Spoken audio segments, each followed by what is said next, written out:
मुश्किलें अभी भी कम होने का नाम नहीं ले रही है। पहले जयंत चौधरी ने उनका साथ छोड़ दिया, फिर स्वामी प्रसाद मौर्य, सलीम शेरवानी और मनोज पांडे जैसे नेता बागी हुए।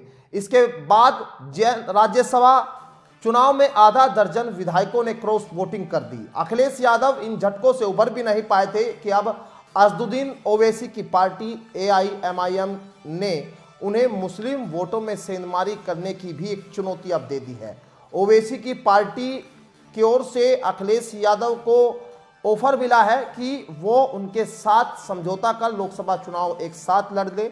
लोकसभा चुनाव में अखिलेश यादव से समझौते की इच्छा यहां पर जताई गई है और 5 सीटों की डिमांड जो है असदुद्दीन ओवैसी की ओर से की गई है। अखिलेश यादव को यह चुनौती भी दी गई है कि अगर उन्होंने AIMIM से समझौता कर उन्हें 5 सीटें नहीं दी तो असदुद्दीन ओवैसी यूपी में न सिर्फ खुद किसी सीट से चुनाव लड़ेंगे बल्कि मुस्लिम बाहुल्य 25 दूसरी सीटों पर अपने उम्मीदवार भी उतारेंगे।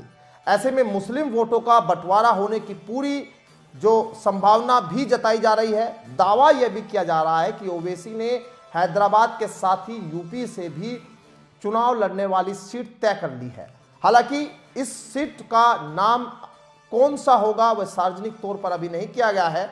ओवैसी की पार्टी AIMIM के प्रवक्ता मोहम्मद फरहान साहिब के मुताबिक अगर अखिलेश यादव सही मायनों में बीजेपी से लड़ना और उसे तीसरी बार सरकार बनाने से रोकना चाहते हैं तो उन्हें यूपी में विपक्षी वोटों का बिखराव रोकना होगा।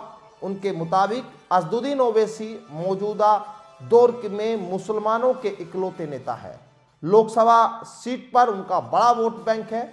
यहाँ उनके प्रवक्ता कहते हैं कि उनके नेता ओवैसी ही सही मायनों में बीजेपी के खिलाफ लड़ सकते हैं। इसलिए खुद ओवैसी यह चाहते हैं कि अखिलेश यादव यूपी में उनकी पार्टी को भी इंडिया गठबंधन में शामिल करें और चुनाव लड़ने के लिए 5 सीटें यहां पर छोड़े।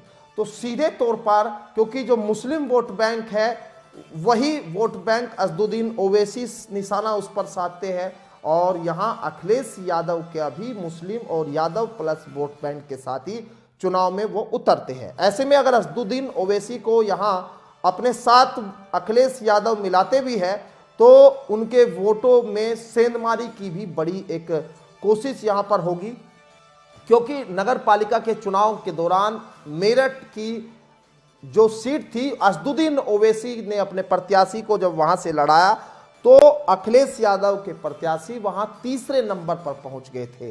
पश्चिम उत्तर प्रदेश की बात कर ले या पूर्वांचल की बात कर ले, असदुद्दीन ओवैसी मुस्लिम सीटों पर अपना अगर कैंडिडेट लड़ाते हैं तो ये सीधा नुकसान यहाँ समाजवादी पार्टी को यानी इंडिया गठबंधन को होने के चांसेस दिखाई देते हैं। ऐसे में अब बड़ी डिमांड यहाँ पर 5 सीटों को लेकर जो की गई है उसमें क्या कुछ जो है होता है आने वाले दिनों में, क्या अखिलेश यादव इस पर कोई फैसला लेंगे। आज बड़ी बैठक लखनऊ में हो रही है।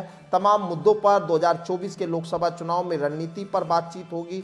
तमाम उन पहलुओं पर चर्चा होगी कि कैसे बीजेपी को सत्ता में तीसरी बार आने से रोका जाए। उधर अब जयंत चौधरी पहले ही उनसे अलग हो चुके हैं, लेकिन इधर असदुद्दीन ओवैसी को अगर साथ लिया जाए तो भी आने वाले दिनों में इसका खतरा अखिलेश यादव को समाजवादी पार्टी को दिखाई देता है, क्योंकि उत्तर प्रदेश में अगर असदुद्दीन ओवैसी चुनाव में उतरते हैं तो आने वाले विधानसभा चुनाव में भी उनकी हिस्सेदारी को बनाए रखना होगा। ये बड़ी चुनौती अब अखिलेश के सामने एक बार फिर से 24 के चुनाव से पहले आती हुई दिखाई दे रही है।